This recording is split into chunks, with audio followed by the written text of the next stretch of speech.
So thank you everybody again for coming to our general body meeting today. And I have the pleasure of introducing our special guest for today on a highly requested topic actually, which is MadCap Flare and documentation skills. And so Diane is a very experienced professional in the field. She is very experienced with documentation and authoring tools, and just has a lot to bring to the table, especially to us as just incoming or just in the process TechCom professionals. And so I won't take the floor from her for too much longer. I want to welcome Diane Hogan for our workshop today. Thank you, John. I'm glad to be here, and actually I get to do this presentation again on Monday night for one of the Texas STC groups. So this will be fun.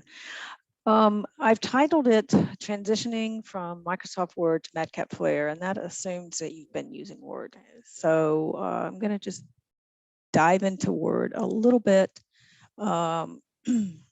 so you kind of see where I'm coming from. And then maybe this will make more sense as you go to an authoring tool. So first, I'll tell you a little bit about me, and then we'll look at Word, then we'll look at Flare, and I have a page with some links to some resources that I think might be helpful. So I've been in the software industry for 40 years. I started out as a developer on the mainframe and transitioned into information security. And I began teaching people about information security and was a subject matter expert. So from there, I designed and developed and conducted all the training classes. So I got to do it all, which was, that was the most fun I'd ever had. It was the hardest work too. And then I found myself, because I was a subject matter expert, actually writing documentation. So I just fell into it. When I went back to school to get my doctorate, I was approached to be a tech writer, and I thought, well, this is probably something I can just do during the day and turn it off and work on other stuff on weekends and the evenings, and it worked out well. So I stayed as a tech writer, and so that's how I got into this. And so let's look at, first of all, let's talk about styles. Most shops use a tool for internal documentation. And you've probably been exposed to Google Docs and perhaps Microsoft Word. So Google Docs is a simplified version of Word, and you don't have as much control. But with Word, you can control a lot of things, and it's a very complex, powerful tool.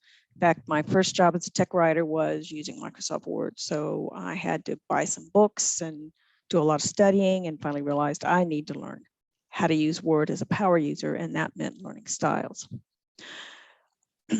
And then also during that particular job I had, acquisitions happen. And so we were acquired, and then we were merged with a couple of other companies, and we had a new manager said, oh, we're going to convert everything to to MadCap Flare. So I'm like, oh, this is great. I'm going to learn something new.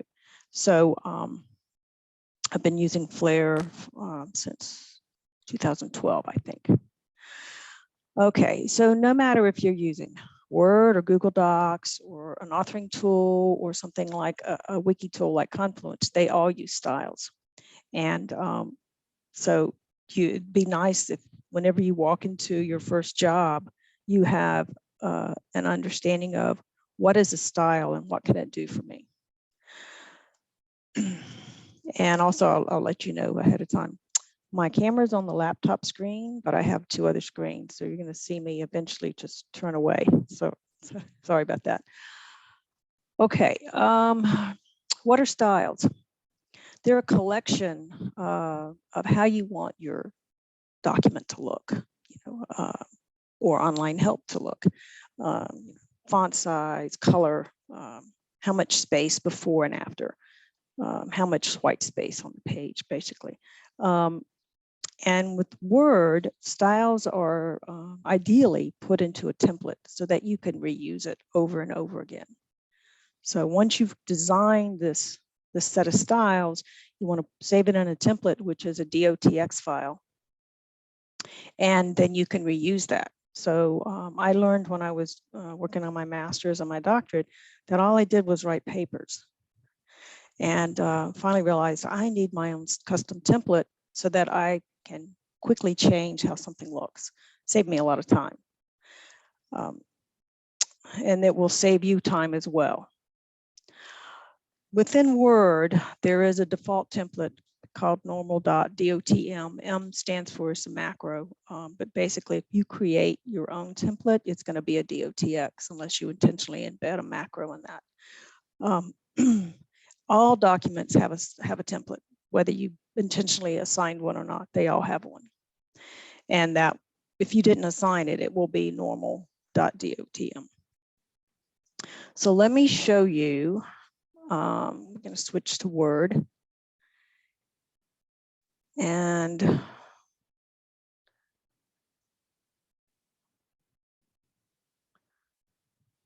so this is a document that I created just for this presentation. And it's a collection of procedures. So I'm using Microsoft Word. And you'll see there's not a whole lot of formatting here.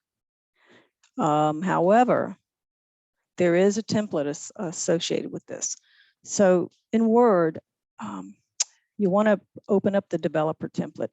And by default, that tab is not available by default. You have to go into options and turn that on. Customize ribbon, I believe, and find the tab and then drag it over to put it over here and then click OK. That's very helpful because I don't know why they don't have it there by default. So anyway, we're in the developer tab and we're going to go to document template. And you can see by default, it's normal. It's an odd name. It should be called default template or basic template, but they call it normal. So it's, if you're not looking for it, you don't really know what that means. So now you do. So, and let's look at what that looks like. So let's see, we're going to go to home and we're going to open the styles pane. Well, you can see they're available up here, but it's not my preferred way of viewing the styles. I like to open up a separate pane. So you click this very tiny little drop down arrow with a box around it. It's not obvious, but if you pause on it, you can see this is how you open the styles pane and you get the styles. So these are all, you can scroll up and down. There's a lot of them here. These are all part of normal. Okay, so we do have styles in here and we are, let's see, we are using, well, Word used to have a way to tell you what style you were using, but it's not there. So we're going to do another way. We're going to do view, draft. And also, if you want to set up Word to have this view draft mode, that's also another default that by default, you can't see this left pane. So you go into file options and I think it's an advanced. It's been a while since I've been in here. And it is, here it is, display. And you tell it to show inches or whatever measurement you want, and give it something at least 2 inches or something so that you can see something in that pane. And then you can also drag it around. So this is very helpful now. If you inherit a Word document or you're creating one and you're trying to understand what's assigned to this thing. I can't even see how this is formatted. You can see what they're calling normal, which should be, I don't know, body default or body. They just, somebody had this thing about normal. But you can see everything is normal unless it's a list. And so that's also important. This is a list and, these could be a numbered list or a bulleted list. So we can see there's not any really special formatting here. So now I've decided I need to apply a template, especially if this is my primary documentation tool, I need to style this. Now you can always do this. You could say, oh, let's select that and go down here and do some special stuff with the formatting, and we want to make it bold, and oh, now we think we want to make it 20. Oh, and we might want to make it blue.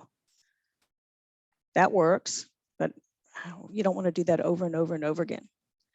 So that's where a style comes in. So let's go to a style that I've already created. And so we went to developer, document template, and I want to attach my custom style to this Word doc. Now, templates can be in two different places. Word knows where they are. So it took me to this location automatically. And here's a list of templates that I have. So this one, I want to pick this one because I created this simple one just for this presentation. And so I select it and click open. Now, I've said attach this style, but there's one other thing you have to do, and you have to select this option, automatically update the document styles. Otherwise, you can't see them. They're not there. And click OK. Now this pane changed, and there they are. I named them with a prefix so that they'll sort together, and that's very important. Because if you create something called H1 and the normal ... has an H1, which is yours, you might be able to recognize it because yours is red or something. But when you create your styles, you use a prefix. What does this look like? So we'll go in here and we just clicked on the little drop down arrow, and we can see the definition of this style. I gave it a name, I gave it a prefix, so they sort together. Call it anything you want, but 3 characters is pretty, 3 or 4 characters is all you need, because then it starts to take up real estate. Don't base it on anything, because then there's a cascade effect. Then you pick your font, your point size, is it bold, italics, whatever, and your color. And then you can go into more specific formatting and say, well, I want the spacing, so many points before and after, single spacing, blah, blah, blah. This can get very complex, but this is just a simple way how you would define a style or modify it. That's, that's how you use it. You may have used this already if you've gone into Word just to format a document without styles. So now I've got my template attached, and let me do let's go back and just change this to something a little different so you can see the change. Okay, so now let's zoom in a little. I put my cursor, you don't need to select it. You just put your cursor on the line. And now I know I want this to be my new H1. You might decide, oh, do I really want that? Maybe I want to pick something else. No, I want to pick something else. Anyway, this is just a matter of clicking the line, select the style. And now this is a procedure. So I kind of want to cue the user into, hey, something's coming that you need to pay attention to. So I've created a style called procedure intro, and I made it bold. And I have so much spacing before and after. You can see the spacing. And you can see that spacing. Then I'm going to leave these alone because these are fine as lists. I could have a style for that, but I'm just going to leave them alone. And I'm going to leave regular body text, paragraph text as just normal for this. Oh, actually, I forgot I did create one. I'll just change that then. Now for paragraphs, let me show you this. If I want to do multiple paragraphs, and you can see there's 2 here, I can select this whole thing and go, let's give it body. You can see that changed a little bit. Okay, and Now I'm going to make that procedure intro. I'm going to leave the list as is. There's not another paragraph, so all I have to do is put my cursor in this one and select body. Here's my procedure intro again. I'm going to leave the list as is. Here's my paragraph. Here's another procedure, and here's the list. So now I have something that has some formatting. And it was just as easy as putting the cursor on the line and clicking the style. And you want your styles with the prefix so they sort together. Okay. So now I'm going to save this because we're going to come back and use this document a little later. Let's see. Okay.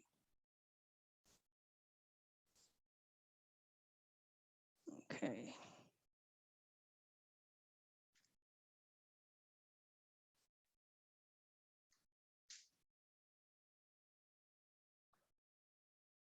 All right. Okay, let's go back to see if, all right. I can also show you another template. Let's see. Okay. Here's another example of a template, and you can see the prefix is different. I just, when I went to Capella University for my doctorate. So this is the actual template that I created for my dissertation. So I just prefixed the styles with CAP for Capella so that they would all sort together. And that's how that works. And this is the actual DOTX, the template itself. And so all it is a skeleton of the document. It could be the entire document, and I could have saved it as a DOTX, but this is just a skeleton. There was no need to make it any longer than it needed to be.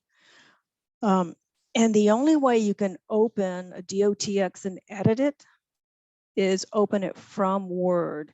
If you open it from File Explorer, it opens as a docx.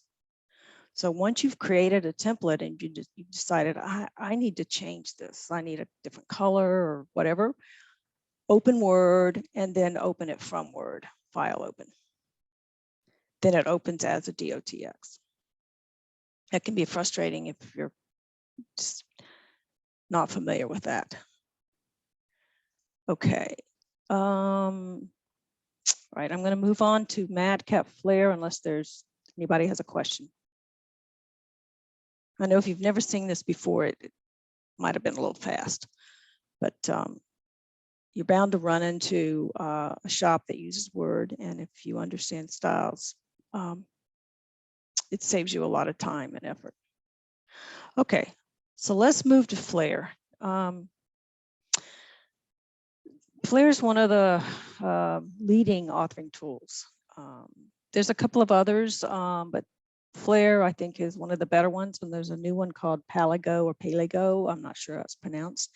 I've been told it does some pretty cool things that Flare doesn't do, but there's probably some very similarities. And then there's an old tool called RoboHelp, which is better than it used to be, but I don't believe it's as robust as Flare. Okay, so when we talk about an authoring tool, there's more than just content. Now, when you're working with an authoring tool, there's a lot of things going on behind the scenes, and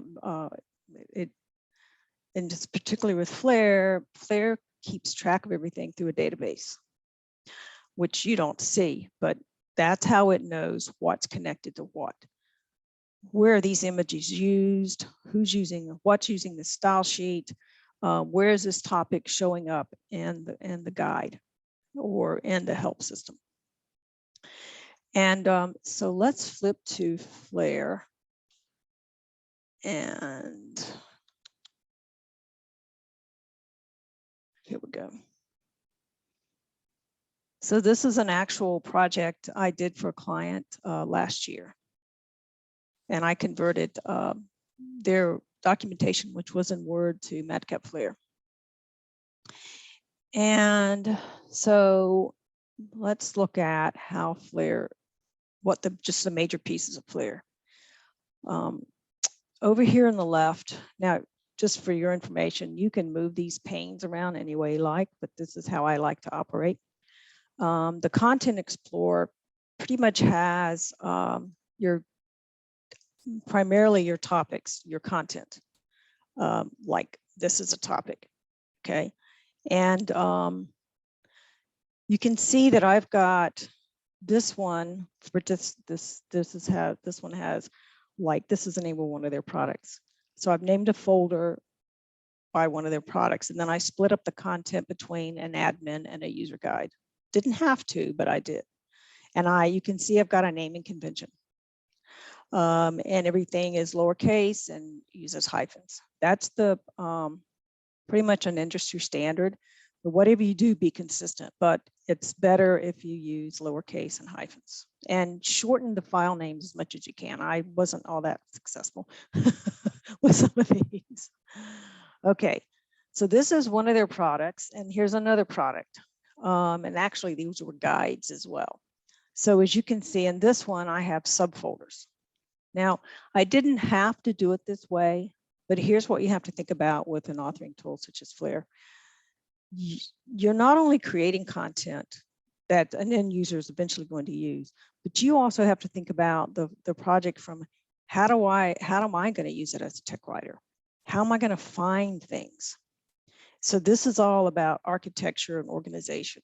So I have folders that had some meaning back to their original guide, which was in Word, and it has to do with their product. And then here are, we didn't finish converting this, so these didn't get the naming conventions. Skip that one. But these are topics that are part of the overview, so-called chapter. Okay. And more topics that are part of sales order and work ticket. Okay. So you're immediately thrown into oh, I've got to know my content. I got to know my subject matter in order to intelligently work with the tool. So I don't expect any of this to make sense to you other than the word overview, but these topics are grouped in subfolders just so from a tech writer perspective, I can find it, I can manage it. And if anybody who comes behind me works on this and they start to learn the product, this will make sense for them also. But you don't have to particularly learn where the topics are because they also have been linked to a table of contents, which is what this is, a talk. And I named it with the talk at the end so that when I have all these tabs open, I know, oh, that's a talk rather than a topic. When a topic ends with HTML or HTML. So how do I know what's in this guide? Well, because I found these. I keep going to ones that we didn't finish converting. This benefits is the same thing here. So you write once, it sits in the topic, sits in a folder over here in the Content Explorer, and then you organize how you want this content generated, how you want the output generated, and you put it in a talk. And it's as simple as just dragging it over, and it's already there. And it's a pointer that Flare sets up in its database. You can open the topic from the talk. You can open the topic from the Content Explorer. Same thing. Okay, and I'm gonna not save that. Okay. So we've got topics over here, and this can be as long or as short as it needs to be. And how do you know? How do you know how long, how large the project is? How much do I put in a project? Oops, that's on the next one. So we'll get to that. So let me show you one other thing. Let's go over here. Resources. Within Flare, there's a resource folder, and MadCap Flare is looking for that title. You can change it, but I don't recommend you change any of the defaults. In the resources folder, Flare is looking for all the images. And once again, you can see the images are in subfolders. And I think it's a good practice is to put all your icons in a folder called icons. So you can find them because you're going to use them over and over again if you're documenting an interface. Like this icon looks like that, you know, okay.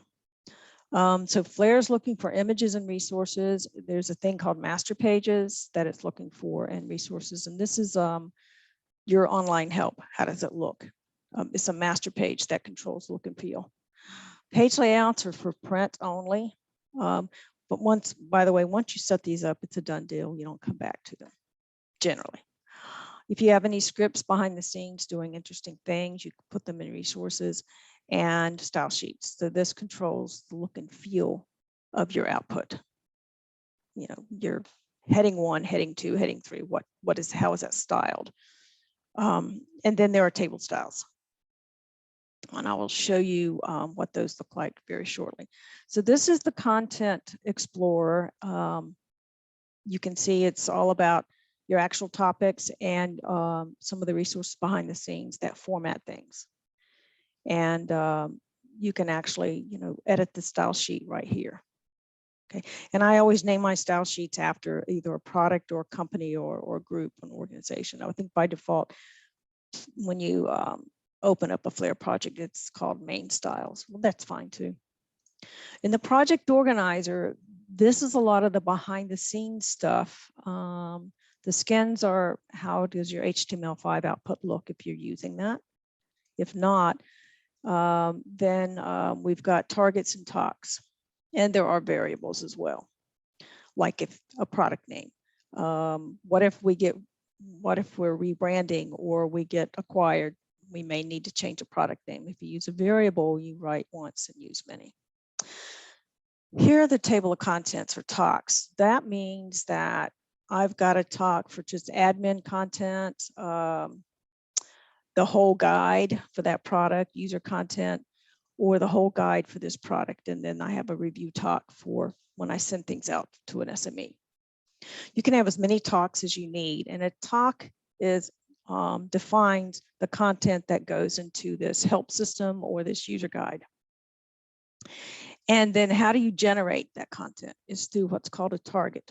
This is how you generate Word docs, PDFs, on HTML5 help. So there's a couple of different outputs you can use. So generally once you set these up, you don't revisit them. Let's go back to, okay. And I'm going to show you a little bit more about this soon here. But the key factor here is when you're deciding how big is this project, it's do you need to share content? If you have content that's shared from product A, product B, product C, then you may want to put all of that in one big Flare project. If there's never going to be any sharing, you could have a project for product A, a project for product B, whatever. In this case, I reviewed it with the client. We decided one project was fine. And so far it's worked out well. Okay, but that is important. You have to understand your content when you're architecting a Flare project. Okay, so topics. So let's think about this from a Word perspective. And I will bring one up. Here we go. Word is a linear tool. You just start writing and writing and writing and writing and writing. This is a large user guide. This is the original doc that the client gave me to convert. Okay, so Word is linear, and it doesn't matter to a user if it's whatever it is, because when it's printed, they just go from page to page to page. But an authoring tool is topic-based. So once again, you need to understand your content as to how do I know how much to put on a topic? How big or little is that thing?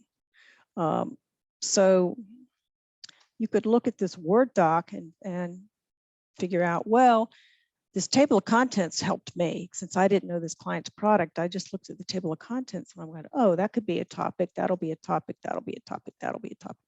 And that's kind of how I approached it until I got into an area where we had to do some reorganizing. But another thing to consider is if you generate HTML5 output for a help system, how how much do you want your user to scroll to get to the end of the page? Not much, otherwise they'll get tired and they'll think, is there no end to this? Or they won't have any breathing room to kind of, okay, we're done with that. So for example, this is HTML5 output.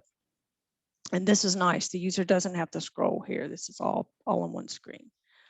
In this case, though, here's a procedure where they're scrolling, but not too much. And then I gave them a nice little back to top. Okay, so you don't necessarily want to put everything in one topic for a guide. The users will get tired and decide they're done with this. Okay, so let's go back and look at Flare from a topic perspective. And I'm going to open up a different one. Because I don't, even though I'm not working on that client's project anymore, I don't want to edit the project. Okay, so this is a project I did for my Flare certification. So I don't mind editing this one. Here's an existing topic. And you can see that over here, when we're looking at this topic, and we're in there's two modes. There's the XML editor and the text editor mode. You don't have to go in the other, which is called the code. But when you learn it, you'll want to go in there for a couple of reasons. But this is where, Flare was created to help insulate you a little bit from some of the techie stuff until you're ready to get into it. But you can see over here this is my H1. P is a body tag, a paragraph tag, and then you can have classes of Ps. And here is an ordered list for OL, ordered list, and you can see it's ordered because it's a numbered list. Okay, and then here's a heading 2. And here's an image that I've got a thumbnail on. And then here's a heading 3. So you can see on the left kind of what's going on with these tags. And then over here, my styles pane, you can see my heading 1. You can just see what these look like.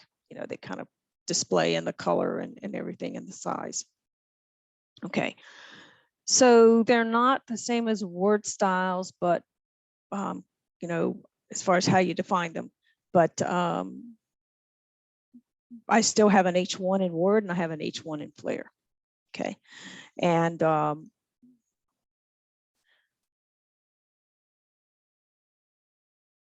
you can see when I just start typing, this is a paragraph, it automatically takes P. That's the P tag. That is for your normal paragraph or body, just body of the paper tag style. And if you hover over it, you can see some of the definitions.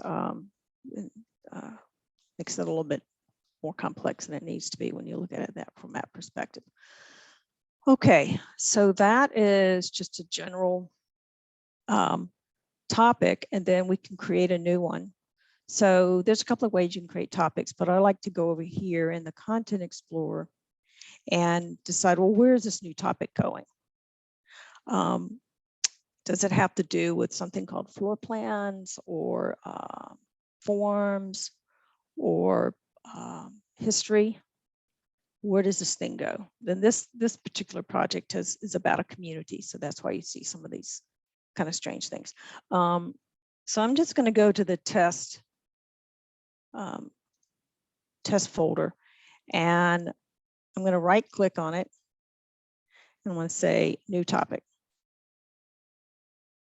And so Flare pops up with a little wizard that says, okay, there's a default you can take. When I create a new topic, I'm just going to take the factory default new topic template, which is fine because then it looks like this. And I'm going to give it a name. Well, intro is good. We'll just, actually, it probably took the last name of the topic I created. It tends to do that, and I'll just say add. Okay, so it takes on the name of the file, which was intro. So I'll change that or add to it. And then it just comes up with some generic text to tell you, you know, add your own text. Keep on working on this. So I'm going to say to do something, and then I want to give this a style. My cursor is still on this line. You can see that's highlighted. And I want to, oh, this is going to be my procedure. And then I can type. I got to go back and reset that. And I want to use a list. So I'm just going to use these lists up here in the ribbon, because you don't need a separate defined style for lists in Flare. People do, but you don't need it. So this will be step 1, step 2, whatever it might be. And now I've decided that maybe I want to add an image. So we'll go over here. We'll just drag it over. All you do is you find your image and you drag it over. So you can see it's good to have organization. Okay, so maybe I've categorized these images as floor plans, island photos, blah, blah, blah, logos or whatever. And then I'm like, oh, well, this is an island photo I want to pull over. Okay, so organization is important, very important. And actually, I probably shouldn't have done it that way. There we go. I didn't want it numbered either. So anyway, there you go.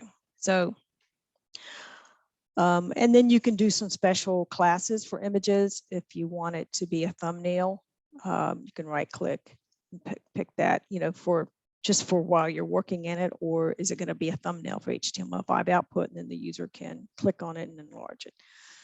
Flare does all kinds of really cool tricks. A lot of productivity helpful ways to approach as well. Let's go back to the PowerPoint. Okay, output. I'll show you output after the next one. Okay, so from a new user to an authoring tool, especially MadCap Flare, you know, if you walk into a new role and you've inherited a Flare project, here are the things you need to consider. You're going to edit or write topics. Okay, somebody will help you figure out where they go because somebody else has been maintaining this project. And they'll show you how it's all laid out. Hopefully it's organized. If not, you'll begin to realize real quickly, well, this thing is not organized. I can't find anything. Then maybe you start to put some ideas together. What would help you find things? So you're going to write topics. And then the whole idea is you write it once and use it many. You don't, if a topic's used in 5 guides, the same topic, why create it 5 times? You write it once and use many. That's the whole point of single sourcing with an authoring tool like Flare. And then you just drag it over to the table of contents wherever it needs to go. You can also have topics that are very similar across these 5 guides, but there's something a little different between each one. Well, then you can use content that you call conditions, that you add conditions to. You can say, if it's product A, use this content. If it's product B, use this content. So conditions are really cool, but you have to be careful how you set them up because you might feel like you're caught in a revolving door. You can't figure out how to get out. I've been there. Then you connect a topic to a talk, table of contents.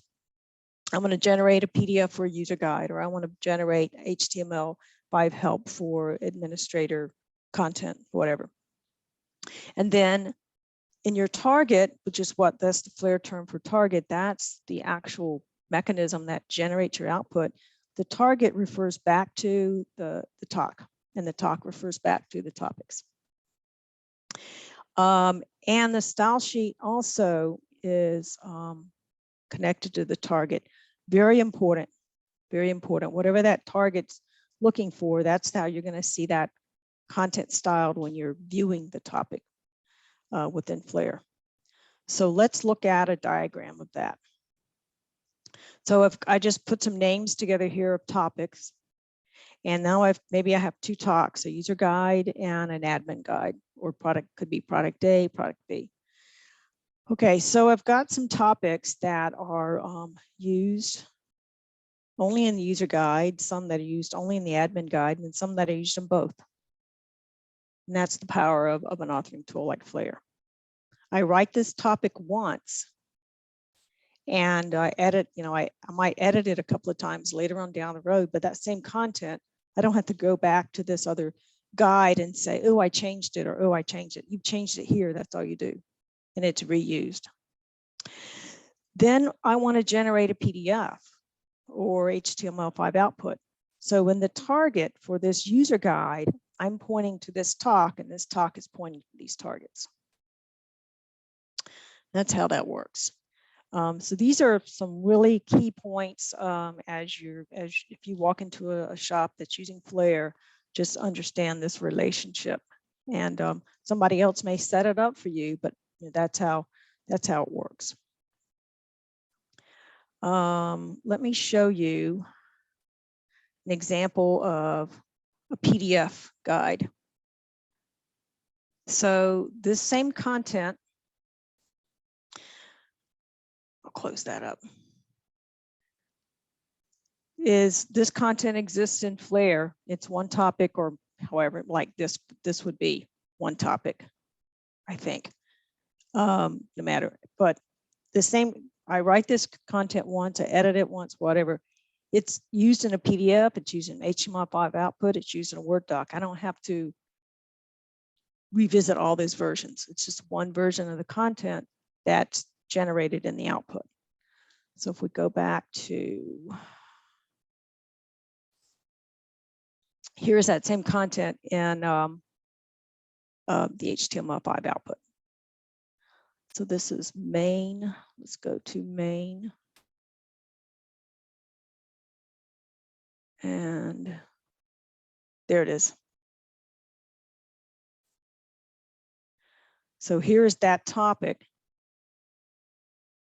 Print output is not forgiving when you're doing tables. So there is white space, but that's the nature of this. It's painful. Here's another topic. I know that because I developed this. I wouldn't expect you to know that by looking at it. So here is a print version of that topic main, and here is the HTML5 version of main. And I'll tell you one other helpful hint here. This is what I've practiced as a tech writer for quite some time. Because I've also learned how do we generally look for help. If we go to a help system or go to a manual, we're scanning. We're always scanning. Very few of us want to actually sit here and read this whole thing. And sometimes you have to. So I tried to develop this from a perspective of the user needs to find something quickly. And if they're in, let's say, this topic, here's the procedure intro that draws their eye to it. It's got a little white space before and after, and it's bold to do something. That's an action's coming up. Step one, go to blah, blah, blah. And so here's the screenshot. So some of these get bigger than others. I inherited these screenshots. I couldn't retake them. So that's about as big as it gets. But anyway, so then I show them, okay, just so you know at the right place, here's what that screen looks like. It's always good to give the user a cue. Oh, am I in the right place? Then in this particular situation, they're in the main tab. They're just going to click some options or select some options or search for some options and click accept. So what I've got is, well, pretty much a basic statement, configure their options, because they're going to use this table to figure out what to do with these things. And I put the fields in the form. Every time I have a form or some kind of UI the user has to complete or navigate through, I like to put the fields in a form, because in the left column is the name of the field and the users can scan. I'm only looking for default parts cost. There it is. This is all I want to know, and then they're out of there. So I put fields in a form in a table, and then on the right side in the description, I give them an idea of what is this? What are the actions you can take here? What is it you need to know about it? How important is it? If you want to see some more information about such and such, there's a link to go read that. Because be careful how often you send users off on links because they can lose their place. So think about that too. But in this case, we're telling them what to do. So here's the icon, and we have the name of the icon. And then here is, I bold the labels for fields. So they'll recognize that's a field label. That's something I might need to worry about. And here there are options for last, for this parts cost could be last standard or average. So this way a user can come in here and look and see pretty quickly what they're doing and move on. Same with this. So much of this guide is a lot of procedures for how do I fill this out? Okay. Let's go back to, okay, so before we'll do one other thing and then see if you have any questions. I know this is kind of fast. So let's say you inherited some content and it's in Word, and you want to put that into Flare, and that you can do. So, but the key thing is the Word content, it's got to be formatted, or you're just going to get a bunch of, paragraphs, and you're going to have to style them anyway. If you format the content appropriately on the Word side, it streamlines and makes your life easier on the Flare side. You don't have to, but you might as well just copy paste otherwise. And especially if there are tables in the Word doc, or you want to create a list into tables, which is why I did a lot of that. So Word can be a very helpful tool helping you convert documentation. So we need to have it formatted in some fashion, which, if you recall, that's what we did with this. Oh, that's the template. Okay, let's go back to the actual, here we go, to the actual topic. And we'll just, now we know we have it formatted. Actually, there's an empty paragraph there.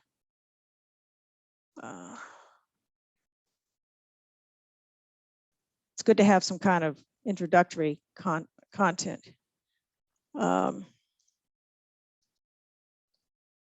Okay, so here's our, let's just say this is some documentation we want to convert, we want to put into Flare. So we'll save that.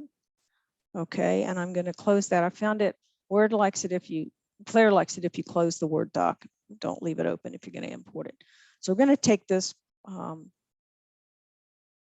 topic, this document, might have made these separate topics in Flare, but for this purpose, it's fine. We're going to close that. And let's import and import into this one. Okay.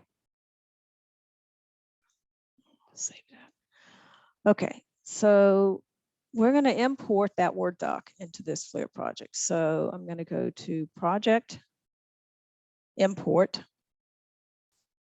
And this is import what? I'm going to import a Word document.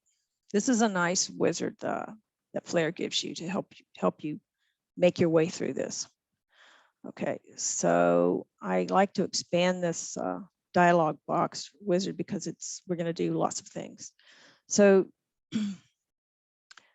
we've got 3 things we're going to do in this import wizard. There's general, then there's styles, and then there's advanced. So just because it says optional, don't skip it, because then you haven't helped yourself at all. So we're going to import into this project, and I have a place where I want the topic to go. And that is, oh, I'm going to put it here. So I have to go navigate through, and just because this is a test, I'm just going to put it in test import. But if it was something about floor plans, I would put it in the floor plans folder, whatever makes sense. So it does help to understand your content. So let's say we're going to put it here. Okay. And now Flare says, now where's the file? Let's add it. So this is sitting in my STC folder. And here it is, because I gave it a special name. Attach temp, apply styles. And select that, click open. And Flare does a scan. That was a pretty quick one. You may not have noticed it. We're not finished yet. So now we want to say, okay, now we have the file. Let's go over here and do some styling. I want to associate a style sheet with this import. And we are in, okay, this one. Okay, that style sheet. Okay. This one's called main styles. I should have called it something else, but that's the default name. It's okay. I don't want to use word styles. I want to use the styles in the Flare project. So I discard those. And now when it scanned the Word doc, it says, well, I recognize these styles came in on your Word doc. And if you remember, we had a special template we associated with that Word doc, and I prefixed it with STC. So Flare's saying, I found list paragraph, a body, a heading, and a procedure intro. How do you want to map this? Well, the list paragraph maps to P just fine, because we're still going to get a list. And the body will map to P. That's the Flare body style P. But I want my H1 in Word to map to my H1 in the style sheet. And I want my procedure intro from Word to map to my P.dot procedure intro in this style sheet. So that way I get it as close as I can to what I want it to look like. And if I had multiple H1s or something, I could say, well, every time you see an H1, start a new topic. In this case, it's just one topic. And then I go to advanced options. And I do not want to create a new, so I'm going to remove any inline formatting. If they're formatting, inline formatting is taboo in an authoring tool world. So you don't want anything that deviates from your style sheet. So just in case there's some there, don't use it. Let's just remove that. I leave this as the default. And right now I'm not using any tables. Otherwise I would say, oh, when you find a table, go pick up my table style sheet. I don't think I'm not sure I have one in here. And then I'm going to say pick up standard lists, all of this stuff. I'm not using any, I'm going to say ignore page breaks. I don't want any page breaks in this at all if I'm printing output. Then I'm finished. And Flare says, okay, here's what we got. Here's the actual topic that came over that was imported. And let's see if I'm going to get my procedure intro. Interesting. And it gives you the files that it touched. It's going to create a separate talk, which you don't need in this case. And it's going to create a separate master page, which we don't need. It just does that. And it's going to use a style sheet. So I'm going to say accept. And then this finishes and goes away. And let's go to that. Oh yeah, this is a little bug. It's a little bug. Flare can't set the file name the way I want it. So I always have to go back and rename, but we'll leave that for now. Here is my Word doc that I imported into Flare. And let's bring up the Word doc. Oh, I closed it. So let's open it again.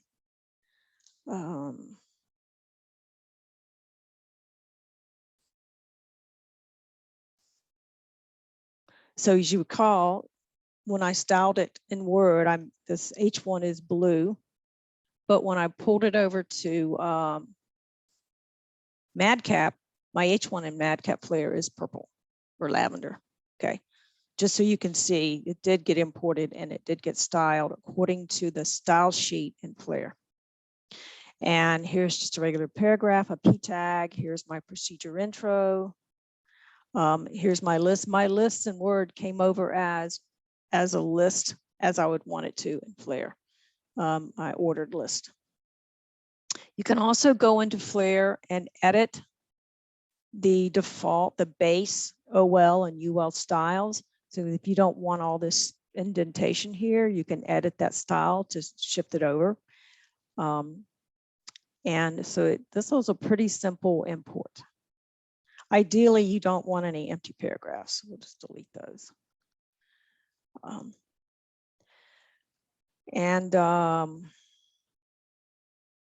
Save that.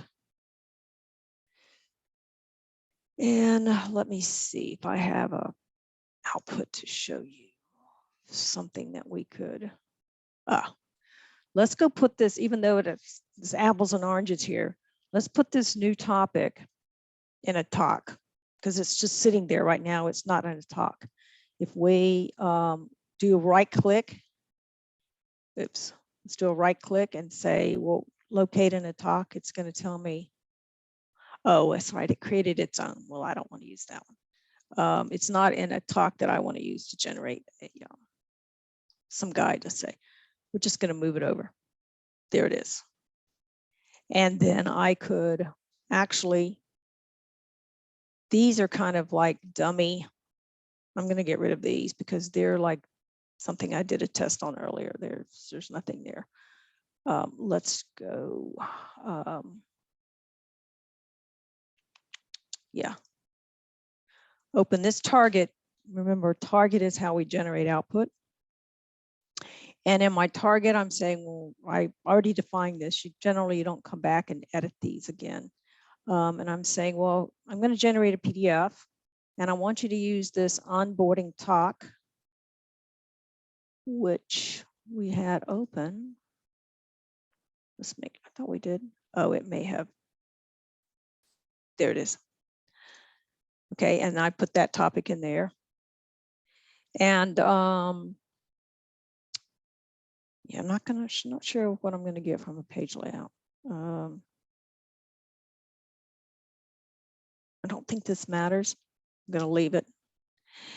I'm using the main styles. That's my style sheet. And here's my, okay, so let's just call this test import just because that's what I did. And let's see what happens. I haven't used this in a while. Yeah, so I don't know what we're going to get. Okay, so the builds, once again, you can put these wherever you want, but I've got my builds pane. It was at the bottom and it built so quickly, so we didn't get to quite see all that. Oh, good, it used my page layout, very good. So this is how I've defined the page layout for print. And here it is. As you can see, once you define these things, it's just a matter of, oh, let's build this output. So that's pretty simple. This is just how I defined how I wanted these to look. Yours doesn't have to look this way.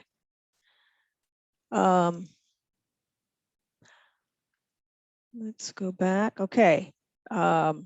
Questions? A lot of this is quick, and obviously you can't learn everything at once.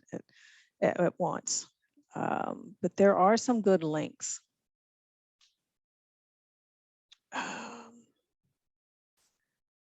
First of all, if you are really wanting to learn Flare, this is MadCap Software's website, and we'll just go back to the home page.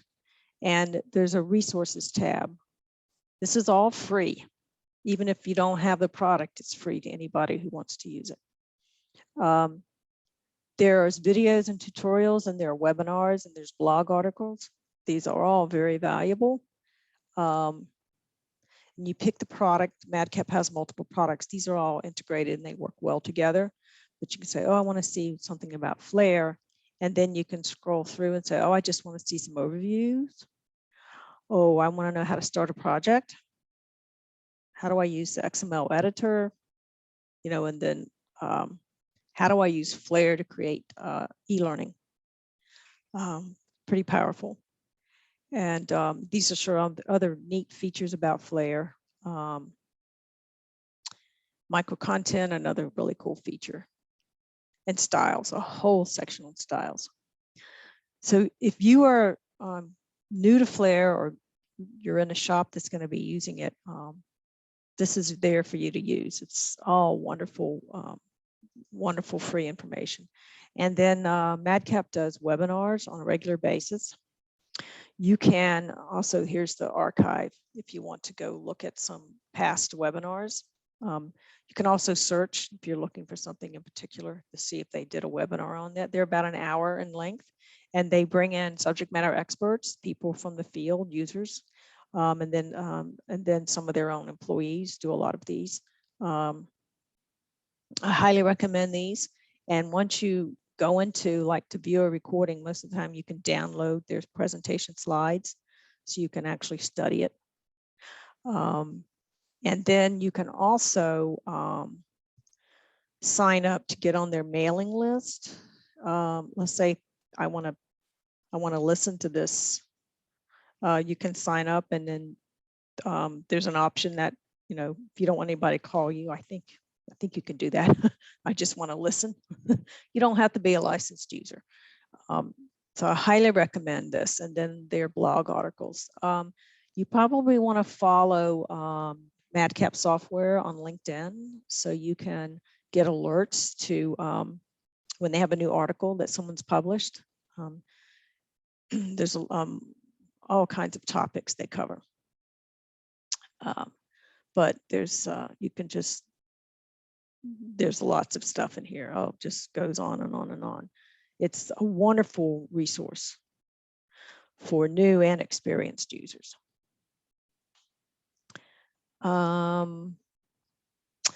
If you want to know more about templates for Word, there's a link in here. I think John may have given you the PowerPoint slides.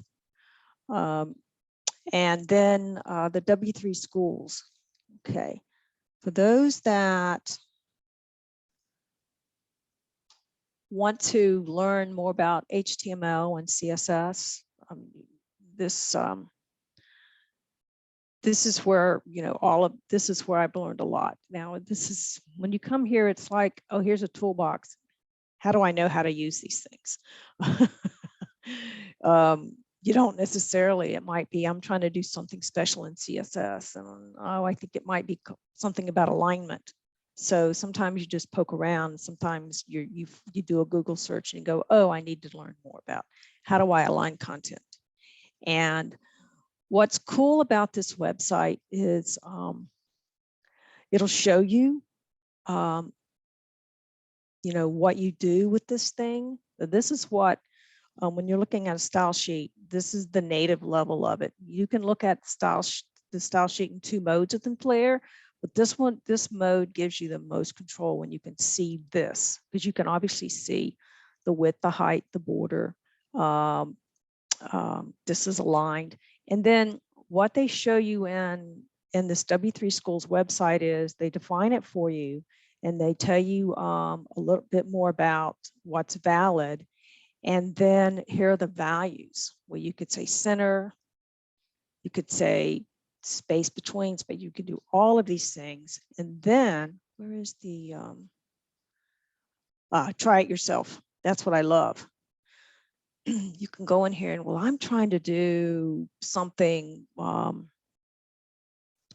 know, with justify or left or whatever. Align content. I didn't even see if this is valid. So I'm just going to type in left and I hit run. And if something changed, it would have shown over here, but that tells me that's not a valid keyword to use. Okay. So I'll just put that back. But I mean, this is just test. You're just playing. So what you have here is the HTML. And oops. Yeah.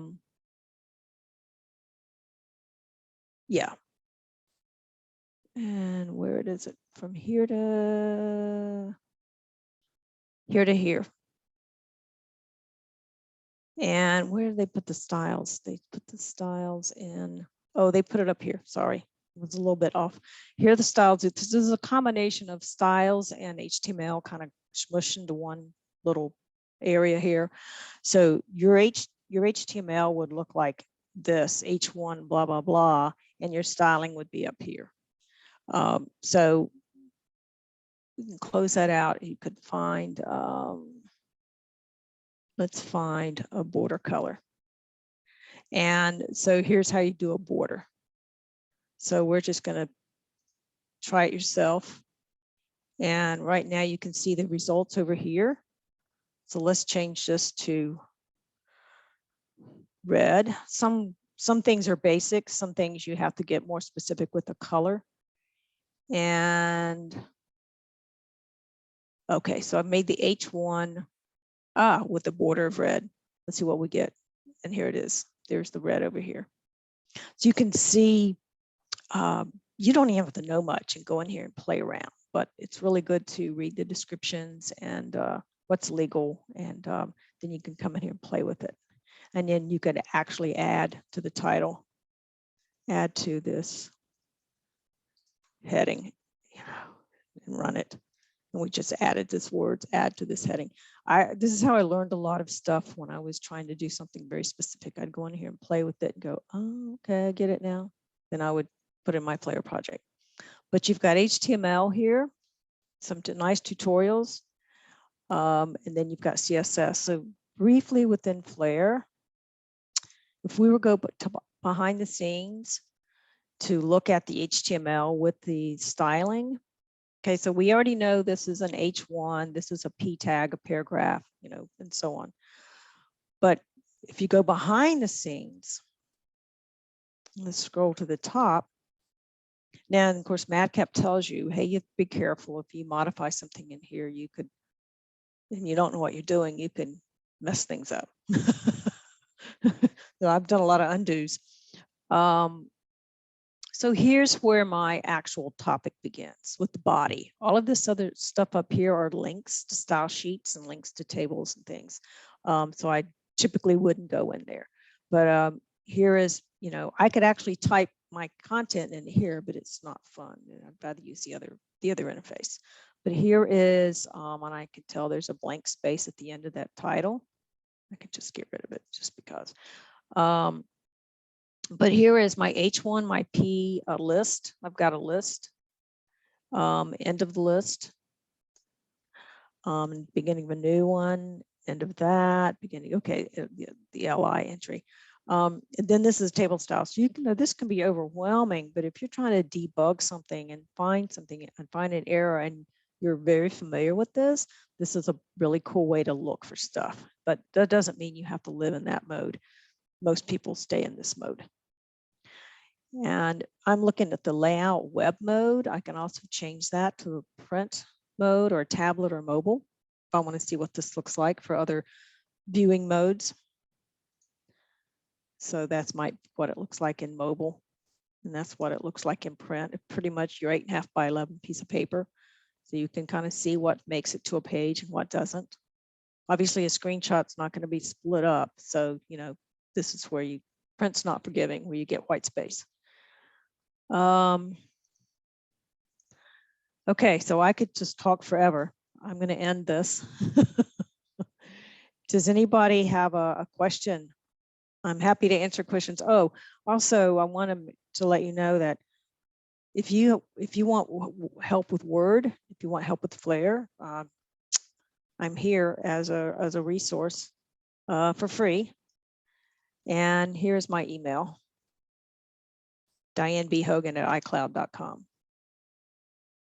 I'm happy to help you answer questions. You want to format a document, or you want to learn how do I get started with Flare? I want to create a project in Flare. I mean, feel free to reach out. And then I put another link in here for Grammarly. I love Grammarly, and I subscribe to it, but there's a free version as well. It just helps me clean up my writing because I'm not an English major.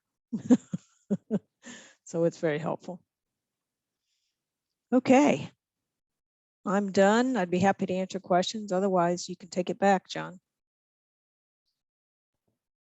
All right. Thank you, Diane. That was fantastic. And I also want to open up the floor for if anyone has questions.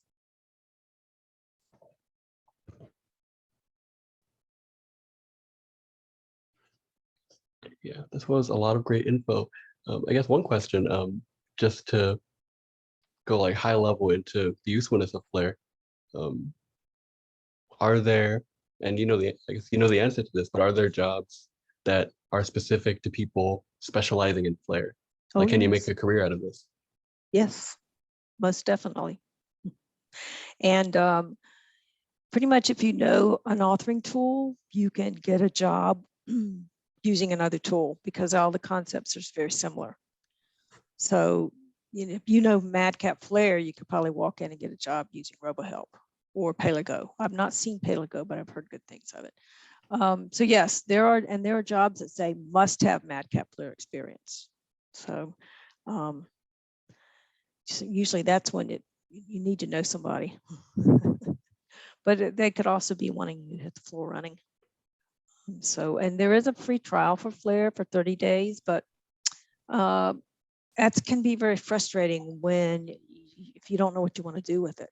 30 days can go by pretty quickly and you're trying to figure out, what do I do with this thing? How do I make sense of it? Obviously you have to have some idea of some content that you want to organize and publish.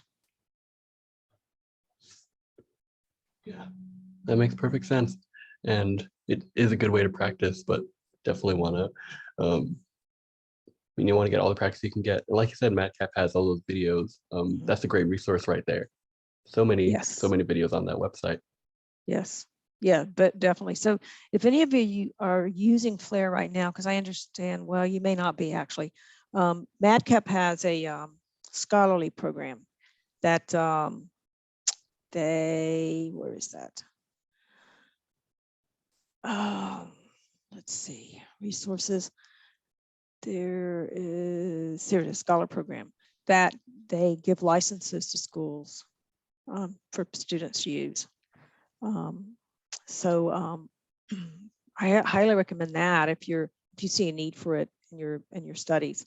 But obviously you still have to have some kind of idea of, well, I've got this content, I would like to put it into Flare, or I'd like to create something brand new into Flare. Otherwise it's, you get this license and you're like, well, this product looks cool, but I don't know what to do.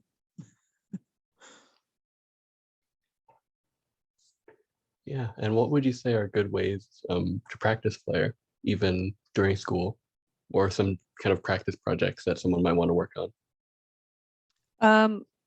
Well, if you find some content already put together in Word or even on a wiki, you'd have to copy paste that because there is an import, but it's not that great. Say you find a guide or some procedure manual or some policies and procedure manual written in Word. First of all, you want to see if it's got some kind of standard styling. You could import that into Flare and start playing. Because the key is to have some idea of some content that's cohesive and you know how to organize it. So if you can already find a Word doc that's, that could be more than one topic, so to speak, like chapter or two, that you could get your hands on and just import that into Flare to see how you would organize it and how you would style it. So if you open a Flare by default, I think, well, if you download it, there's a default look and feel that you can just use those styles. Then you could get a feel for, well, I want to make the H1 purple. Then you can go in and edit that. Couple of ways to edit styles. So you can edit it right from the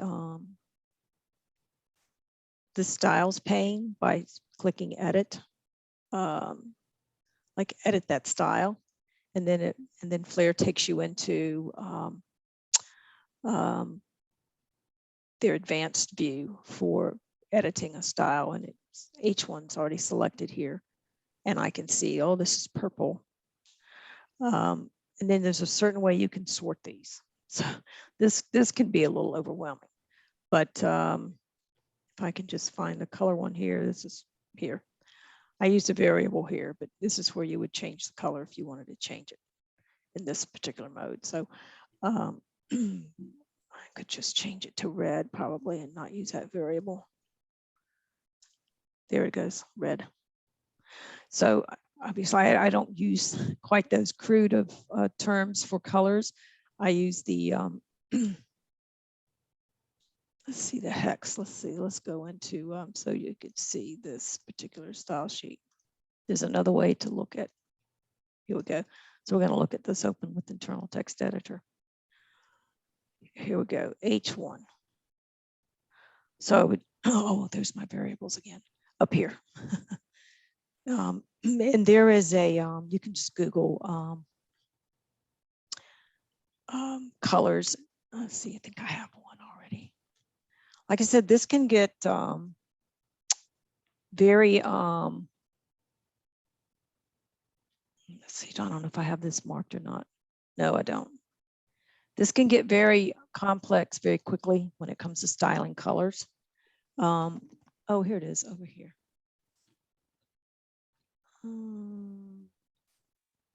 Maybe not. I got that saved somewhere else, sorry. But that does remind me about another link. I think I put this on there. The Microsoft Style Guide, the Writing Style Guide. That's very helpful. But I think I gave John, I gave you an older version that I like a lot better than this one. They trimmed this one down. And the older version, I think it's a 4th edition. And it goes into a lot of things about how to talk about the UI and when you're giving people instructions about click this, select this. When they came out with this new version, they changed a few things, but the PDF that I sent you, I think is very much more helpful than this. But I put this as a link in there as well. Yeah, you've got it. Okay, you've got the link in the chat. Thank you. Yeah, I just posted it in the chat, and I can share the full version after the meeting too, since cool. That one has all the info in it. Yeah. So keep in mind though, if you guys need help, you're trying to write a paper in Word and you need some help with styling, creating a template, or you want to start using Flare, I'll be happy to help you. Sure, we're all probably ready to go have dinner. Yeah, this was a lot of great info though. And thank you for just going through everything in full detail and for just answering those questions and for giving us just a live run through too, since there was a lot of value in just looking at Flare and looking at the documentation process. So thank you for that. And You're if welcome. anyone, yeah, absolutely. And if anyone wants to contact Diane, her email is in the chat. And as she said, she's very open to just helping out and being there as a resource for documentation. And so I am going to be keeping the call open for a few more minutes, just in case anyone has extra time, wants to stick around and chat. But if you have to go, feel free. But I'll be stopping the recording here since it's the end of the presentation. But thank you everybody for coming by, or if you're watching this recording. Thank you, Diane, for this great presentation, and Thank you. look forward to the next meeting. Yes, thanks.